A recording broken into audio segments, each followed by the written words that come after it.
C'est Régis Le Sommier, l'invité d'Europe Soir, journaliste à Paris Match, auteur des Mystères d'Oradour. Bonsoir Régis. Bonsoir Nicolas. C'était il y a 70 ans, donc le 6 juin, les Alliés débarquaient en Normandie. 3 jours après, le 9 juin, la division allemande Das Reich remontait vers la Normandie et exécutait 99 otages à Tulle. François Hollande était sur place aujourd'hui pour les commémorations. Et le lendemain, le 10 juin, c'était donc le massacre de toute la population du village d'Oradour-sur-Glane. 642 personnes, les hommes fusillés dans des granges, les femmes et les enfants brûlés dans l'église. Régis, on sait bien 70 ans après ce qui s'est passé à Oradour.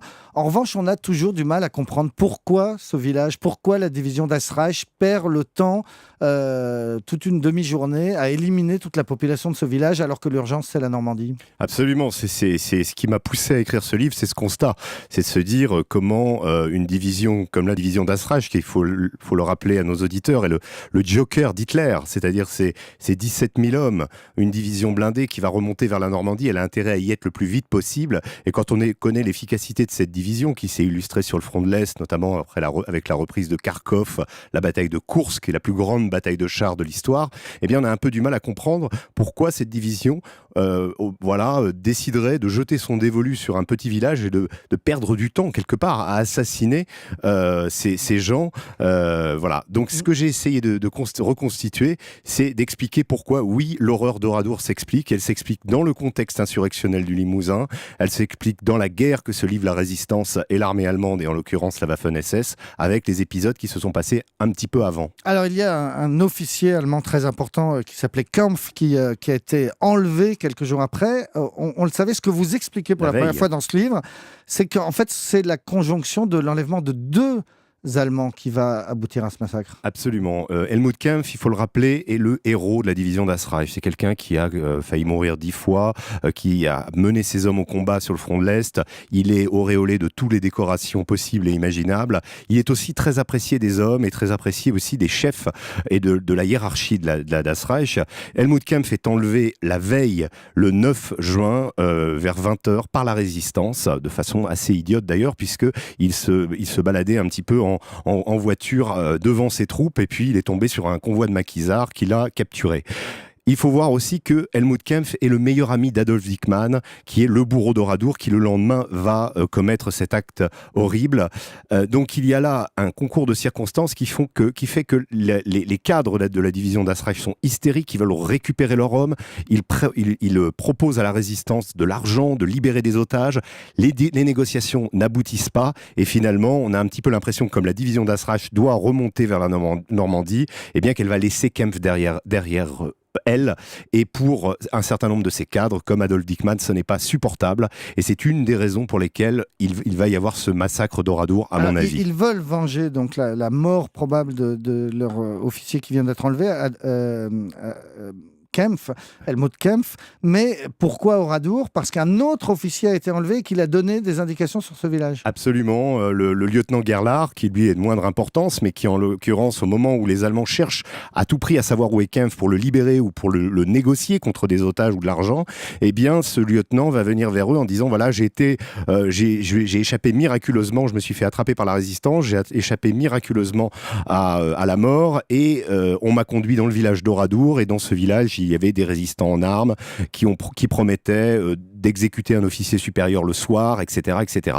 Donc les Allemands, peu à peu, vont acquérir la conviction que que Kampf va être tué, que Kampf se trouve à Oradour. Il va y avoir d'autres renseignements qui vont leur être donnés probablement par la milice, probablement par d'autres sources, et qui fait que dans la précipitation, ils vont jeter leur dévolu sur ce petit village. Et alors tout ça était faux.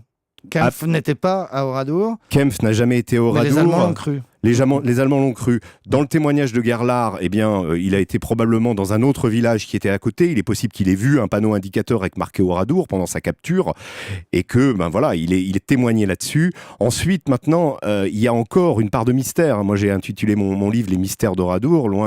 Mon objectif était d'en éclaircir un certain nombre. Je n'ai pas pu les éclaircir tous. Il en reste également.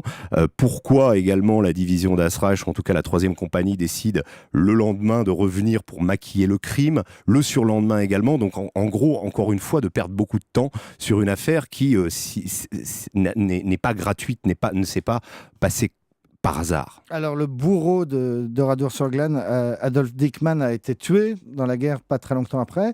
En revanche, vous avez retrouvé son fils. Oui, j'ai eu pour la première fois, Rainer Dickmann m'a parlé, il m'a raconté qui était son père, qui était ce père dont il a vécu finalement, qu'il n'a pas connu puisqu'il avait 2 ans quand il est mort en Normandie. Mais surtout, ce qui était très intéressant, c'est de constater que son père avait envoyé 2 lettres à sa mère après Oradour, une le 18 juin et une le 21 juin. Ces lettres, malheureusement, Rainer Dickmann, de rage en découvrant, quand il était jeune homme, qui était véritablement son père, a décidé de tout brûler. Et il regrette aujourd'hui d'avoir brûlé ces 2 lettres parce qu'il dit peut-être qu'elles contenaient des éléments d'explication sur ce qui s'est passé à Oradour. Et puis alors Oradour, c'est aussi une blessure française parce qu'il y avait des Alsaciens parmi les SS, c'est malgré nous. Il en reste un seul vivant, lui aussi vous l'avez retrouvé, il en avait marre, il ne voulait plus parler, puis finalement il vous a quand même dit 2-3 choses. Il m'a dit 2-3 choses, il s'appelle Albert Daul, je l'ai retrouvé dans un petit village d'Alsace, dans la banlieue de Strasbourg. C'est quelqu'un qui toute sa vie a vécu avec cette espèce de fardeau qu'ont connu beaucoup de malgré nous. Je rappelle qu'ils ont été 130 000 enrôlés de force et non pas engagés volontaires, comme on l'a dit beaucoup. Il y a eu quelques volontaires parmi les Alsaciens, mais il y a eu surtout des gens qui n'avaient pas choisi de combattre sous l'uniforme allemand. Et le drame d'Albert Daul, c'est que lui, il a eu, en plus de la honte de s'être retrouvé sous cet uniforme, le malheur de se retrouver à Oradour et le malheur d'avoir gardé ce village, d'avoir été à l'extérieur pendant qu'un massacre se passait à l'intérieur. Il a quand même eu des sursauts d'humanité puisqu'il a permis à une femme de ne pas rentrer dans le village et il l'a sauvée. Et dans le livre également, je publie le témoignage de la fille de cette femme qui me demande de remercier Albert Daul parce que grâce à lui, elle, ses fils, ses petits-fils sont en vie aujourd'hui. Voilà, les mystères d'Oradour, du temps du deuil à la quête de la vérité, c'est chez Michel Lafon, un livre signé Régis Le Sommier. Merci beaucoup.